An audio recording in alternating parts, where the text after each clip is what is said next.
This short Bible study tidbit is presented by Mary Alta, a member of New Hope Community Church.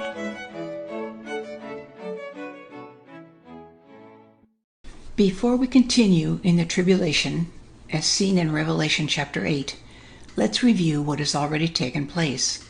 There have been 6 of 7 seals broken, and contained in them were the coming of the Antichrist, wars, famine, death by famine, sword, pestilence, and by wild beasts. Before the end of the first half of the tribulation, 1/4 of the earth will have been killed. Don't forget the destructive wind. People have recognized that this is the wrath of God, but all they want to do is hide from Him, not to repent and change their ways.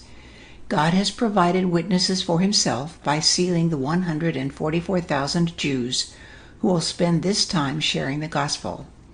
And we saw a great multitude who had been killed during these 3.5 years. They are in heaven wondering how long they would have to wait before God avenged their deaths. So now, we see that God is beginning that process. The 7th and final seal is broken. What comes out of it at first is silence in heaven for about half an hour. The sense is of total silence, such as we do not know here on earth. 7 angels are given 7 trumpets, and another angel filled a censer with incense and the prayers of the saints. These prayers went up before God out of the angel's hand, but then the angel filled the censer with the fire of the altar and threw it to the earth. This caused thunder and lightning and an earthquake. That seems to be an indication of what is to come on the earth, because then the 7 angels prepare to sound their trumpets. The first one sounds his trumpet, and there is hail and fire mixed with blood thrown to the earth. The result is that 1/3 of the earth was burned up, and 1/3 of the trees were burned up, and all the green grass was burned up. John was able to describe that, but what happened next? He had to use comparisons by saying something like, a great mountain burning with fire was thrown into the sea, and 1/3 of the sea became blood, and 1/3 of the creatures which were in the sea and had life died, and 1/3 of the ships were destroyed. The 3rd trumpet brought forth a great star falling from heaven, burning like a torch, and it fell on 1/3 of the rivers and on the springs of waters. It has a name, wormwood, and 1/3 of the waters became wormwood, and many men died from the waters because they were made bitter. The 4th trumpet sounded, and the result was that 1/3 of the sun, moon, and stars were struck, so that 1/3 of them would be darkened, and the day would not shine for 1/3 of it, and the night in the same way. Following that, John looked and saw an eagle flying in mid-heaven, saying, "Woe, woe, woe to those who dwell on the earth, because of the remaining blasts of the trumpet of the 3 angels who are about to sound." There are a few things I would like to point out about what is happening according to this account. Notice, first of all, that the 7th seal, which is the final seal, brought forth 7 trumpets, which are often called the trumpet judgments. It is very clear that these things are coming from heaven, from God Himself. He announces His presence and intent with thunder and lightning and an earthquake.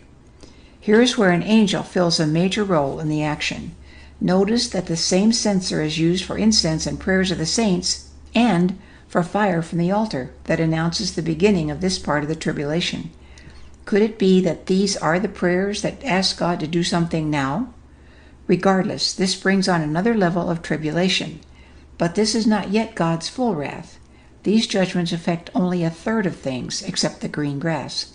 It seems the things affected first are the things people pretty much take for granted, things they would notice immediately. The green things of the earth, then the sea, and then the water that is used in so many ways. The word wormwood is the emblem of poisonous bitterness. Think of the result of the sea being so affected. There would be a very noticeable odor resulting from the death of so many fish. Keep in mind that this is worldwide. Wherever there is water with fish in them, this would be true.